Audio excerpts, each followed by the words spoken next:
Christopher Gigès, bonjour. Bonjour. Vous êtes membre du gouvernement actuellement gérant les affaires courantes, ancien porte-parole de ce gouvernement. Il y a une question d'actualité qu'on aimerait vous poser tout de suite, c'est le cas de Covid du pilote d'Air Calin.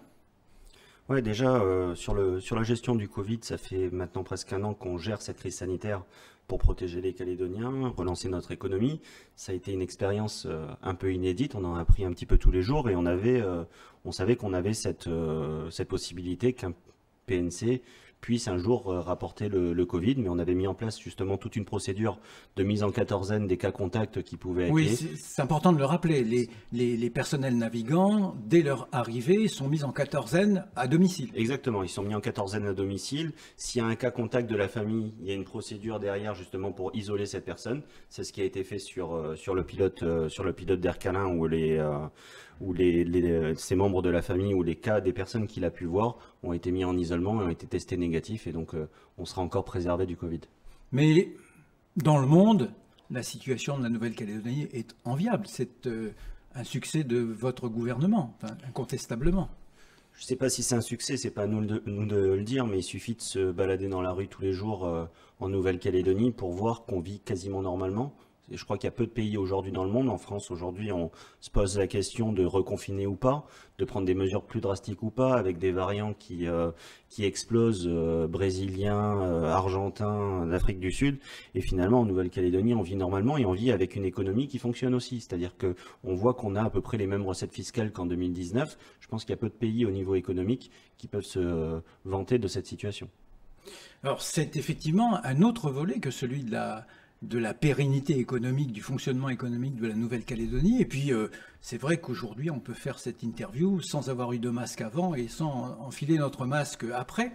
Pour revenir un instant... On s'est même salué. Oui, on s'est même salué. Pour revenir un instant sur la chute du gouvernement, un des motifs que mettent en avant les indépendantistes a été l'absence, entre guillemets, de collégialité, de recherche du consensus. Est-ce que vous pouvez commenter cette critique ? Déjà, on confond le fait de dire que le gouvernement doit gérer l'avenir institutionnel de la Nouvelle-Calédonie. Non, le gouvernement n'est pas là pour gérer l'avenir institutionnel de la Nouvelle-Calédonie. Il y a des dossiers dans des secteurs particuliers, mais cet argument de la collégialité, c'est un mensonge de la part des indépendantistes. Un mensonge qui a même été avoué quelques temps après, puisqu'ils parlent de manque de collégialité. Dans le même temps, ils votent à l'unanimité le débat d'orientation budgétaire qui pose la politique économique et budgétaire de la Nouvelle-Calédonie, et derrière, ils disent qu'il n'y a pas de collégialité. Donc, peu de temps après, ils ont vu que c'était un mensonge et que ça se voyait un petit peu. La vraie raison de leur démission, c'est de bloquer le processus de vente de l'usine du Sud. C'est que le président du gouvernement ne puisse pas voter lors du Conseil des mines qui s'est tenu la semaine dernière. Et finalement, le président du gouvernement, il a pu voter au Conseil des mines, et tant mieux pour paraphraser... un leader politique indépendantiste, mais donc on voit que ce manque de collégialité, finalement, c'est un mensonge. C'est un prétexte. C'est un prétexte et vous, un prétexte. C'est un prétexte et avec vraiment cet affichage là par la suite de dire on ne veut pas de la vente de l'usine du Sud et donc on va faire tomber le gouvernement. C'est-à-dire qu'on mélange tout, on prend en otage la sécurité des Calédoniens. J'étais en séance du gouvernement hier matin. On évoquait justement le cas de Covid que vous évoquiez en début d'interview. Comment vous pouvez imaginer que des responsables politiques puissent assumer le fait de gérer la protection sanitaire des Calédoniens dans un gouvernement en affaires courantes? Mais c'est irresponsable et égoïste. Est-ce que vous pourriez rappeler d'ailleurs quels sont les secteurs différents d'animation et de contrôle entre les membres du gouvernement sur l'affaire du Covid? Parce que, autant que je me souvienne, il y a une répartition des rôles, notamment entre les indépendantistes et les non-indépendantistes. Il y a le président du gouvernement qui coordonne toute cette partie-là, Valentino Risuke qui était en charge de la santé, donc qui était associé bien entendu au processus de décision, mais ensuite chaque membre du gouvernement... Et Gilbert Thuyenot en charge des transports. Bien sûr. Donc des vols. Non, mais le prétexte de collégialité, je vous le dis, c'est un mensonge. C'est-à-dire que la seule raison était de bloquer l'usine du Sud. Et donc de mettre un gouvernement en affaires courantes pour un dossier qui ne concerne pas le gouvernement, c'est égoïste. Alors, on parle du gouvernement démissionnaire, vous êtes chargé des affaires courantes. Est-ce qu'il est possible de revenir un instant sur le bilan de votre gouvernement ? Sur le bilan de notre gouvernement, on a déjà récupéré à la sortie des urnes une situation économique qui était extrêmement complexe, c'est-à-dire que la majorité précédente nous avait laissé un bilan économique et social dramatique, avec des comptes sociaux dans le rouge, une crise budgétaire très compliquée. Donc nos premières mesures ont été des mesures de relance de l'économie calédonienne, qui commençaient à porter ses fruits à la fin de l'année 2019. On voyait une inversion de la courbe de la création de l'emploi privé qui remontait considérablement. Derrière, on a eu la gestion du Covid qui a quand même bouleversé un certain nombre de choses, et je crois qu'on s'en sort bien quand même sur la gestion du Covid, sur la partie sanitaire. On est un pays Covid-free toujours, c'est-à-dire qu'on a 50 cas aujourd'hui de Covid en Nouvelle-Calédonie, mais qui ont été pris en compte dans la procédure de quatorzaine qui a été mise en place et qui a permis de protéger les Calédoniens. Et le bilan économique, il y a des sociétés qui ont des difficultés, notamment les hôtels de Nouméa ou le secteur touristique, notamment sur Nouméa. Mais l'économie fonctionne. Mais l'économie fonctionne et c'est pas effondré. Par le nickel, avec les problèmes qu'on connaît. Oui, ça c'est autre chose. C'est-à-dire que c'est sur la partie purement Covid, on a réussi, grâce notamment à l'aide de l'État, de maintenir l'économie et faire que l'économie tourne. Aujourd'hui, l'économie est au ralenti, pas du fait du Covid, mais du fait de blocage d'outils industriels avec des cours du nickel qui sont extraordinaires, alors que la valorisation de la richesse pourrait se faire et on pourrait créer des emplois partout sur le territoire. Donc on est en train de se faire mal à nous-mêmes. C'est-à-dire que ce n'est pas des événements extérieurs, c'est des blocages en Nouvelle-Calédonie qui font aujourd'hui que l'économie va mal. Revenons un instant sur le dispositif de protection des Calédoniens contre le Covid qui a été mis en place. La Nouvelle-Calédonie a été probablement la première collectivité française à utiliser des hôtels pour héberger les arrivants de l'extérieur et les mettre en quatorzaine.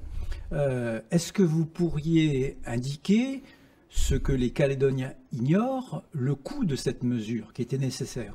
On est à peu près à 1 milliard par mois de coûts de quatorzaine, c'est-à-dire que c'est quelque chose qui va être pris notamment en charge par l'État. C'est ce qui a été annoncé par le ministre de l'Outre-mer à la fois quand il est venu en Nouvelle-Calédonie, mais également lors de ses vœux aux Calédoniens. Donc c'est quasiment 1 milliard par mois, c'est considérable pour... c'est 12 milliards au total. C'est 12 milliards au total, c'est énorme. C'est considérable. C'est considérable, c'est environ à peu près 3/4 de l'impôt sur le revenu payé par les Calédoniens. C'est quand même une somme très importante. Mais enfin, je vois sur la question de ces hôtels, elle était indispensable et c'est ça qui nous a permis de nous préserver.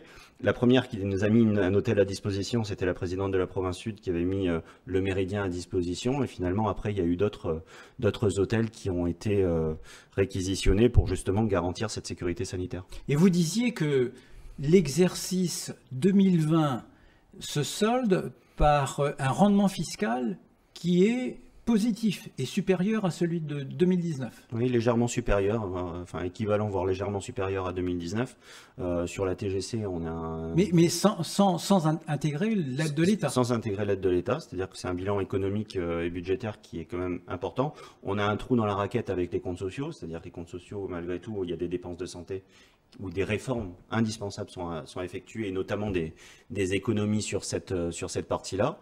Mais sur le bilan budgétaire et des rentrées fiscales, il est plus que positif. Ouais. Enfin, on voit des pays dans le monde où ça s'est considérablement effondré. En Calédonie, on a réussi à maintenir cette activité. Alors, pour évoquer à présent un sujet plus politique, dans la perspective du nouveau gouvernement, les loyalistes ont publié un communiqué dans lequel ils invitent l'éveil océanien et Calédonie ensemble à se joindre à un pacte de gouvernance partagée. Est-ce que vous pouvez rappeler les termes de ce pacte et le contexte dans lequel il a été proposé ? Déjà, il y a un premier constat, c'est-à-dire la responsabilité des indépendantistes dans la chute du gouvernement. C'est-à-dire que ce n'est pas nous qui avons décidé de faire tomber le gouvernement à un moment où il fallait voter le budget de la Nouvelle-Calédonie. Donc ils portent une responsabilité qui est extrêmement importante et ils portent la responsabilité d'assurer le vote du budget avant le 31 mars, sinon on passera sous tutelle de l'État. Mais nous, les loyalistes, enfin, l'avenir en confiance est étendu à d'autres partis politiques, on entend bien assumer nos responsabilités, on les a jamais fuies. Par contre, on ne va pas continuer comme ça s'est passé cette dernière année où finalement nous n'avions plus de majorité au Congrès, puisqu'il y avait des textes qui étaient votés des indépendantistes avec une majorité avec Calédonie Ensemble notamment. Donc ce que nous on dit déjà au niveau politique, c'est que ceux qui ont appelé à voter non au dernier référendum, Calédonie Ensemble, avec toutes les ambiguïtés qu'ils peuvent avoir, ont quand même appelé à voter non. Mila Kulo-Tukumuli, Tous les non-indépendantistes. exactement, Mila Kulo-Tukumuli a dit que personnellement il voterait non. Donc on les appelle à se réunir sur un pacte minimal pour préserver la Nouvelle-Calédonie, à la fois d'une manière sanitaire, budgétaire et économique. Et donc c'est pour ça qu'on propose un pacte. Mais on ne propose pas un pacte de répartition de postes. Il n'est pas question, et je le dis très clairement, hein, il n'est pas question de discuter de la présidence du Congrès, des législatives, des conseillers municipaux, de présidence d'établissements publics. On se met d'accord sur un projet à minima pour sauver la Nouvelle-Calédonie. Un, sur la protection sanitaire, ça c'est notre priorité absolue. Deux, sur un équilibre des comptes publics et sociaux de la Nouvelle-Calédonie, avec un plan d'économie qui devrait être mis en face de ça. Un plan de relance de l'économie pour redynamiser cette partie-là. Et un quatrième point qui est extrêmement important pour nous, de voter les textes qui permettent de débloquer les sites miniers, et notamment valoriser la richesse avec la taxe à l'exportation et le déblocage des réserves métallurgiques. Donc cette proposition, dans le cadre d'un gouvernement stabilisé, puisque ce gouvernement, il sera en place pour 18 mois. Exactement, c'est au moins 18 mois. C'est-à-dire que là, le fait que les indépendantistes aient fait chuter le gouvernement, ça nous permet d'avoir une visibilité sur au moins 18 mois et de permettre de continuer à travailler justement à rétablir la Nouvelle-Calédonie sur le côté sanitaire et sur le côté économique.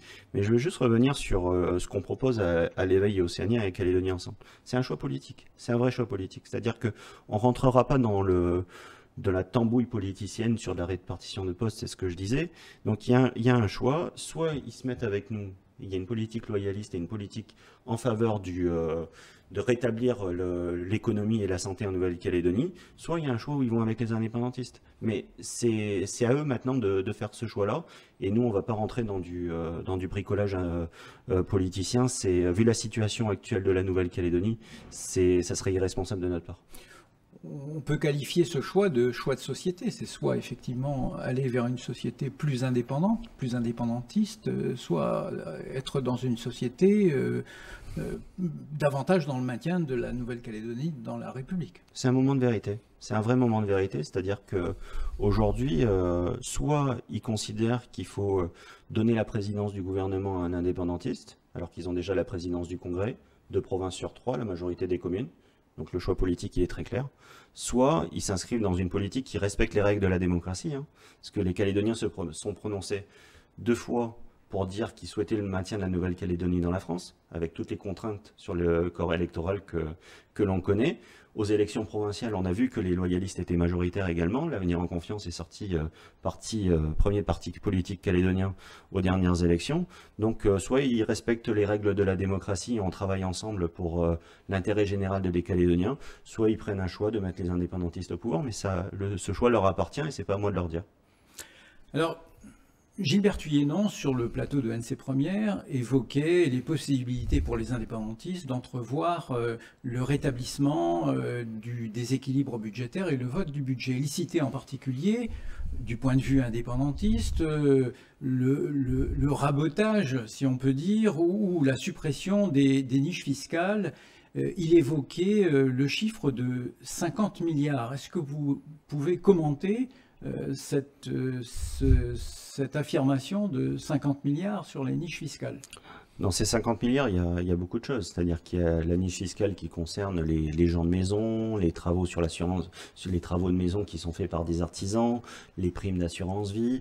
Mais je crois que ce qui est mis par Gilbert Thuyennon, il y a aussi les cotisations sociales sur certains secteurs aidés, c'est-à-dire le tourisme. Parce qu'aujourd'hui, c'est l'intérêt des Calédoniens l'intérêt de la Nouvelle-Calédonie d'aller pénaliser le secteur touristique en supprimant des cotisations sociales sur l'emploi. Ça serait absurde d'aller attaquer l'emploi aujourd'hui. Enfin, vous savez, autant les indépendantistes, ils posent un préalable minier, nous, on pose un préalable sur l'emploi. C'est ça notre priorité aujourd'hui, de recréer des emplois en Nouvelle-Calédonie. Est-ce que ça concerne également les investissements en défiscalisation locale? Oui, totalement. C'est-à-dire qu'on supprime la défiscalisation, les aides directes à l'investissement, et on dit aux entreprises calédoniennes et aux entreprises qui souhaitent investir en Nouvelle-Calédonie, on stoppe tout, on ne fait pas d'investissement. Vous savez, c'est absurde et c'est au final l'inverse de ce qu'il faut faire. C'est-à-dire qu'aujourd'hui, aujourd'hui, pour retrouver des recettes fiscales, il faut favoriser la croissance économique. Donc moi, j'invite Gilbert Thuyenot, ou les indépendantistes en général, plutôt que de raboter des niches ou qui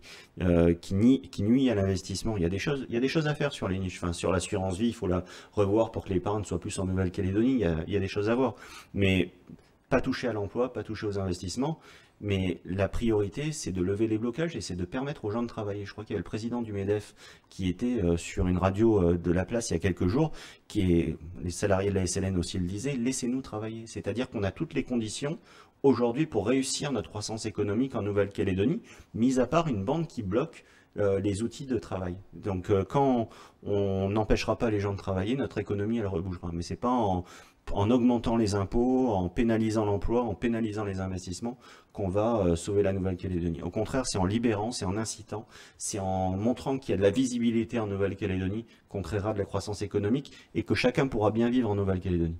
Alors, dans ce chapitre, Christopher Gigès, vous avez lancé, il y a un peu plus d'un an, des orientations, des mesures pour la relance économique et vous vous apprêtiez à passer à la deuxième phase de cette relance.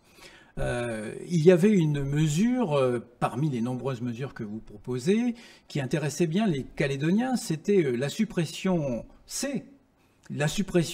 projet de suppression de droits de douane pour les produits de grande consommation importés d'Australie et de Nouvelle-Zélande. Et je crois que c'était aussi une des recommandations de l'autorité calédonienne de la concurrence. Est-ce que vous avez un espoir que ces mesures, ou au moins cette mesure, puisse suivre son chemin? Très clairement, si nous prenons la présidence du gouvernement, cette mesure sera mise sur la table du gouvernement très rapidement. Elle devait passer hier, pour tout vous dire. C'est-à-dire que, sauf qu'un gouvernement en affaires courantes ne peut pas voter de délibération.